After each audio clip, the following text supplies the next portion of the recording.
you've got a track and the rest of the track sounds quite open, but the vocal sounds a little bit closed like that. So how do you add air to that without having it as a separate stem? When you're working in a stereo mix, you haven't got the separate stems to be able to play around with things. So it can be quite tricky sometimes to really delve in and open things up if there are issues. If you can't go back to the mix engineer and ask them to make changes, or if there's an opportunity where they can't because it's an old track and it's all kind of compressed up together on the mix bus, you really need to be able to sort of have some little EQ tricks and tips to sort of get in there and really sort of nail stuff. So a little quick tip today for you to get some air in the vocals.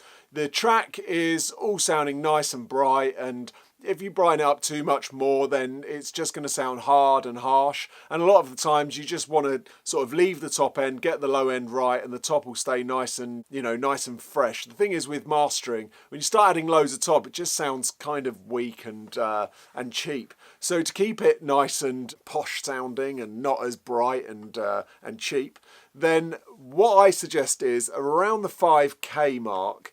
Now, you've got to watch this because you can get too sharp. Go sort of medium Q and just lift it by half a dB around the 5K mark. What that does is around the top end of the vocals, it just lifts the vocal a little bit. It gives the illusion of air without actually having to add air to the top. A lot of people, when they say, oh, I've added air to the vocal, mean that they've added, say, 20K shelf or even higher, which is going to bring up air in the room, which is fine, but that's going to affect a lot more of the instrumentation and a lot of the reverbs that are going on, in the actual air of the track, which is sort of 16K and above. So really, it's just a kind of little notch up, about 5K. It just gives the vocal a little bit of air. If you've got guitars in there, it gives them a little bit more snap and a little bit more bite without being too harsh, because the harshness is going to be happening around the 3K mark, 3.5K mark. So you want to make sure your cue's right. Obviously, it's track dependent. You need to listen to the track and you need to listen to what you're doing, but just nudge it up half a dB. Maybe a dB is a bit too much, but half a dB does the job,